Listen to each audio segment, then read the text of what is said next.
دوستان عزیز، ہم آپ کو مکالمہ فورم میں خوش آمدید کہتے ہیں۔ آج ہم بانی فرقہ قادیانیہ آن جانی مرزا غلام احمد قادیانی کا عالم برزخ سے لیا گیا انٹرویو آپ کے گوش گزار کرتے ہیں۔ امید ہے کہ آپ دوستوں کو ہماری یہ کاوش بہت پسند آئے گی۔ مرزا صاحب، ہم آپ کو دوسری قسط میں خوش آمدید کہتے ہیں، لیکن کیا آپ اپنے خاندان کے بارے میں کچھ بتائیں گے؟ میں باپ کے لحاظ سے مغل ہوں۔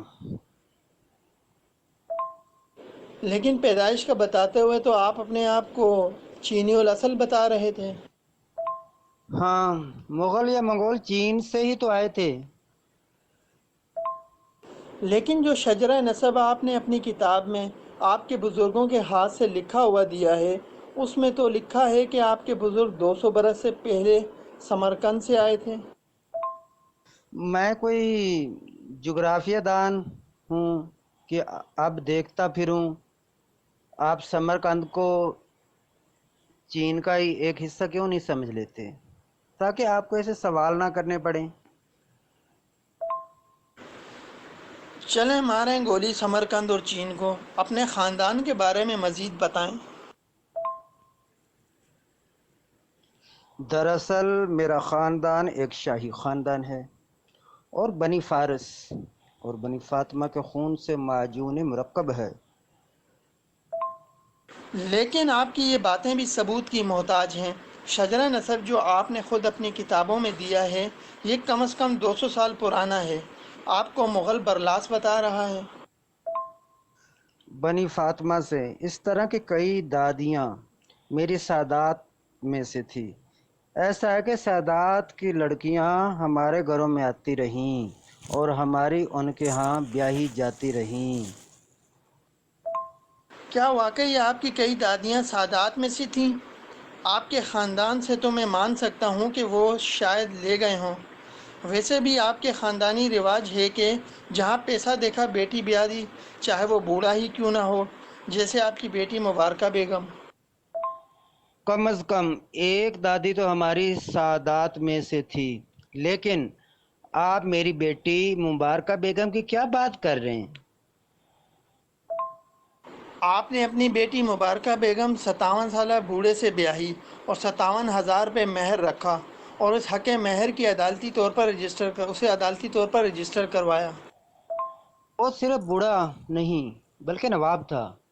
میرا الہام تھا کہ یہ سونے میں کھیلے گی، اس لیے احتیاطی طور پر رجسٹر کروا لیا، تاکہ نواب کے مرنے کی صورت میں یہ نہ ہو کہ نواب کے وارث میری بیٹی کے ہاتھ کچھ نہ لگنے دیں اور میرا الہام جھوٹا نہ ہو جائے۔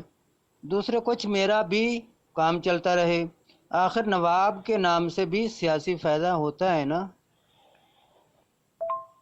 چلیں ایک دادی سادات کی ہونے کی وجہ سے، حالانکہ اس کا بھی کوئی ثبوت نہیں ہے آپ کے پاس، کیونکہ اگر ہوتا تو آپ اس دادی کا نام اور شجرہ نسب تک اپنی کتابوں میں دے دیتے، اس لیے کہ رائی سے پہاڑ بنانا تو آپ کے بائیں ہاتھ کا کھیل ہے۔ لیکن پھر بھی مان لیا کہ آپ بنی فاطمہ سے ہو گئے، لیکن بنی فارس آپ کیسے بنے؟ میرے پاس سوائے اپنے الہام کے اپنے بری فارس ہونے کا اور کوئی ثبوت نہیں۔ اس عاجز کا خاندان دراصل فارسی ہے، نہ مغلیہ۔ نہ معلوم کس غلطی سے مغلیہ خاندان کے ساتھ مشہور ہو گیا۔ چلیں مان لیا آپ مغلیہ ہیں نہ فارسی، لیکن آپ کا دعویٰ اسرائیلی ہونے کا بھی ہے، اس پر بھی کچھ روشنی ڈال دیں۔ چونکہ اہل فارس حضرت یعقوب کی اولاد میں سے ہیں، اور بنی فارس ہوتے ہوئے میں بنی اسرائیلی بھی ہوں، میں ایک عجیب غریب معجون مرکب ہوں۔ لیکن آپ کو معجون مرکب بننے کی کیا ضرورت پڑ گئی؟ میں اور کیا کرتا؟ آپ نے یہ سوال کرتے ہوئے میری مجبوریوں کو نہیں دیکھا اور نہ سوچا۔ مہدی اور مسیحی کی روایات میں اتنی نشانیاں ہیں کہ میں ان کا 50واں حصہ بھی اپنے دعوے کے ثبوت میں پیش نہیں کر سکتا۔ مرتا کیا نہ کرتا کہ یہ ایک آسان ترکیب سوجی کہ کسی طرح خاندانی نشانیوں کو ہی کھینچ تان کر اپنے اوپر فٹ کر لوں۔ آپ بتا بھی رہے ہیں اور آپ نے لکھا ہے کہ میری نسلیں ہیں بے شمار۔ اگر کوئی ایسا دعویٰ کرے تو آپ عربی میں اس کو کیا کہیں گے؟ ذریت البغایا ذریت البغایا۔ چھوڑیں جی، پانی کا گھونٹ بھریں اور بتائیں کہ آپ کا بچپن کیسے گزرا؟ زیادہ بچپن ہوشیارپور میں، میرے ننیال کے پاس گزرا۔ والد کے حالات اور روزگار اتنے سازگار نہیں تھے، اس لیے زیادہ بچپن وہیں گزرا۔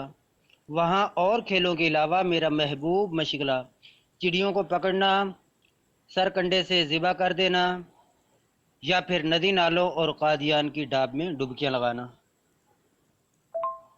آپ بچپن کی عادت بڑے ہو کر دوسرے رنگ میں پوری کرتے رہے۔ بچپن کی کئی عادتیں میں بڑا کیا بوڑھا ہو کر بھی پوری کرتا رہا، لیکن آپ کا اشارہ کس طرف ہے؟ بڑے ہو کر لوگوں کے ایمان سرکنڈے کی قلم سے کاٹنے شروع کر دیے اور کفر کی ڈھاب میں غوطے لگائے۔ خیر، اپنے خاندان کے بارے میں کچھ اور بتائیں۔ جی، جب میرے بزرگ سمرقند سے ہندوستان میں آئے تو مغل بادشاہ نے ان کو اس علاقے میں کچھ زمین دے دی اور قاضی مقرر کر دیا۔ مطلب کہ خوشامد آپ کا جدی پشتی پیشہ ہے۔ بزرگوں نے مغلوں کی خوشامد کی تو وہ قاضی بنا دیے گئے، اور آپ نے انگریزوں کی خوشامد کی تو نبی بنا دیے گئے۔ خیر، کیا قادیان اس وقت موجود تھا؟ جی نہیں، میرے بزرگوں نے اس کی بنیاد رکھی۔ لیکن آپ نے تو کہا ہے کہ قرآن میں 3 شہروں کا نام اعزاز کے ساتھ لکھا ہے، مکہ، مدینہ اور قادیان، اور قرآن شریف تو 1400 سال پہلے نازل ہوا تھا۔ نہیں بھائی، وہ تو میرا کشف تھا۔ بزرگوں نے جب اس کی بنیاد رکھی تو ماجی قاضی کہلایا، جو بگڑ کر بعد میں قادیان بن گیا۔ اسی علاقے میں 2 قادیان اور بھی ہیں، کیا ان کے نام بھی اسی طرح قادیان بنے؟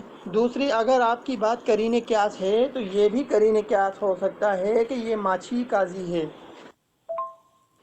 مجھے نہیں پتا، لیکن یہ مجھے علم ہے کہ ان سوالوں کے پیچھے یہودی مولوی بول رہا ہے، جن کا جھوٹا پیالہ عوام کل انعام کی طرح تم نے بھی پیا ہے۔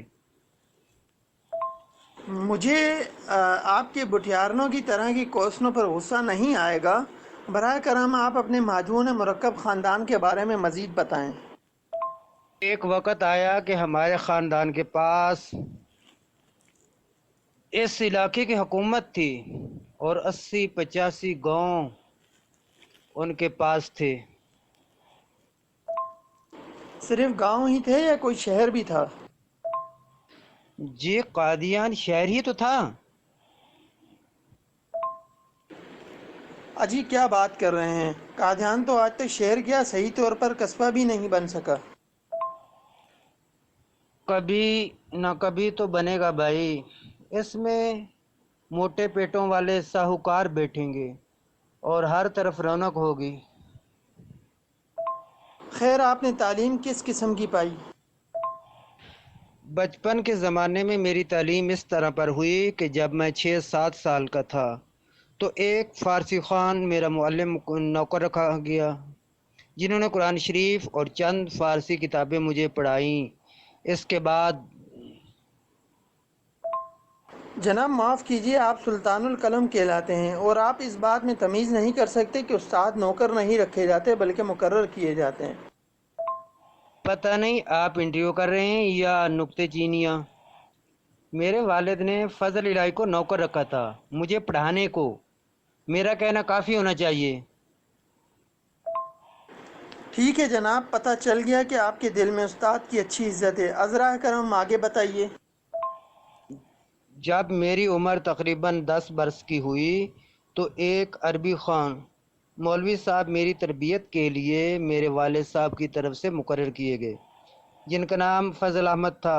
مولوی صاحب بڑی توجہ اور محنت کے ساتھ پڑھاتے رہے۔ میں نے صرف کی بعض کتابیں اور کچھ قواعد نحو ان سے پڑھے۔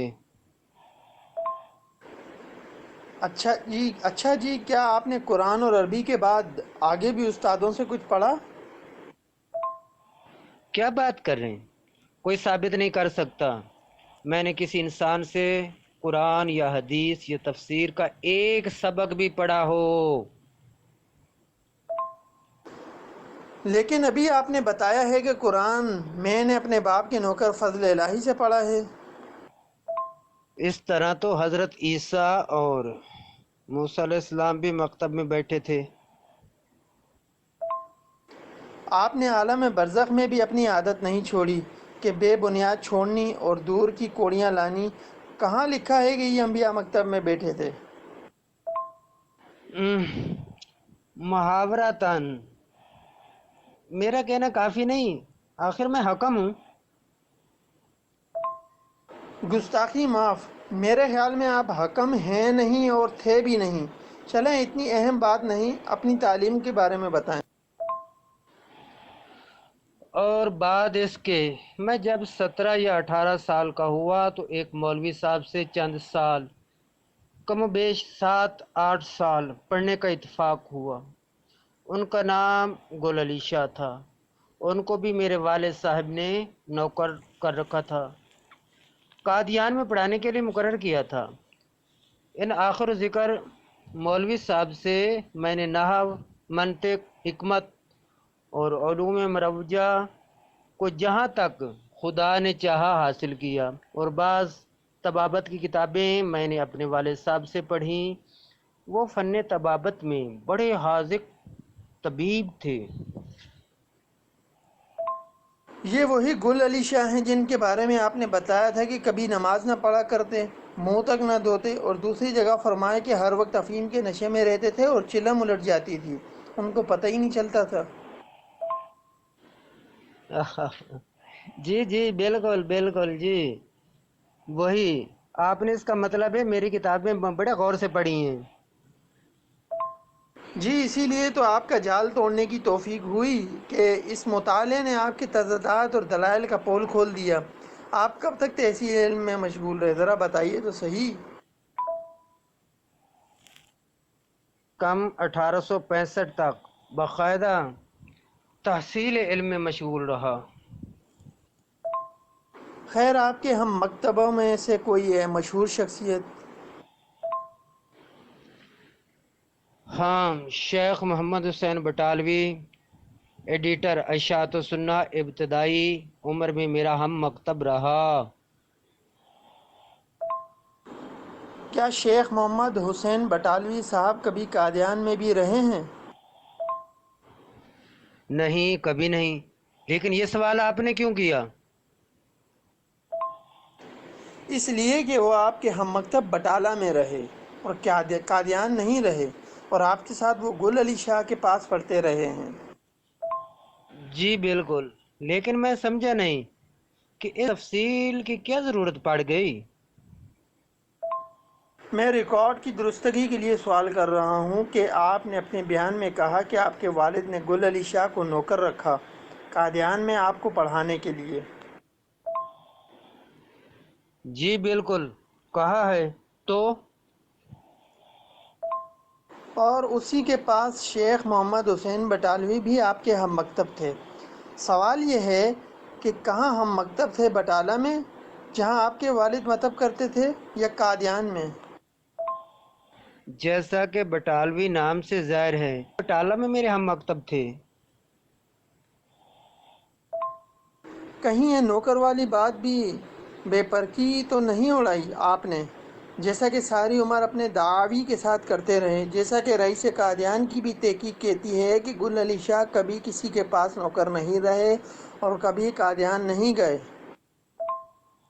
پتہ نہیں کیا کہہ رہے ہیں، مجھے کچھ سمجھ نہیں آ رہی۔ ہاں، والد صاحب سے طب پڑھی ہے، وہ حاذق طبیب تھے۔ سنا ہے کہ آپ نوعمری میں بہت مطالعہ کرتے رہے۔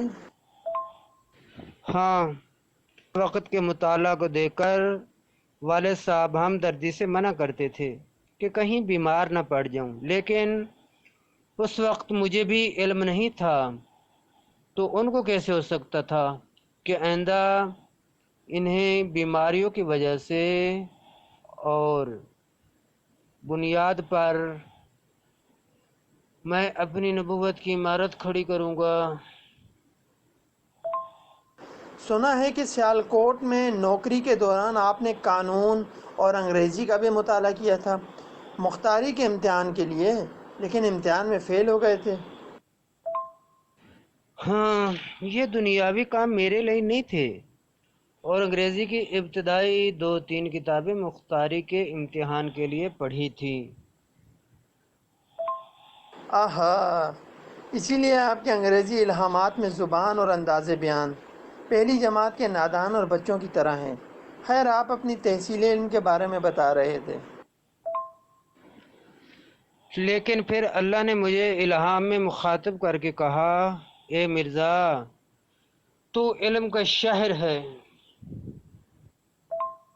گستاخی معاف، کہیں آپ کو سننے میں غلطی تو نہیں لگی؟ ممکن ہے کہ اللہ نے کہا ہو کہ اے مرزا تو ناقص علم کا زہر ہے۔ کاش میرے پاس مضبوط اونٹ کے چمڑے کا جوتا ہوتا تو۔ سنا ہے آپ کو بچپن میں شعبدے بازی کا بڑا شوق تھا۔ ہاں، شوق تو تھا لیکن نہ سیکھ سکا۔ اگر شابدہ بازی سیکھی ہوتی تو میرے لیے بہت آسانی ہو جاتی۔ میں ان شابدوں کو ہی معجزہ کہہ کر پیش کر دیتا، اور دوسری پیش گوئیوں کی نوبت ہی نہ آتی جن پر آج تک نہ پورا ہونے کے اعتراض آ رہے ہیں۔ ہاں، میرے بیٹے بشیر الدین محمود نے 200-250 شابدے سیکھے تھے، لیکن وہ بھی بے فائدہ۔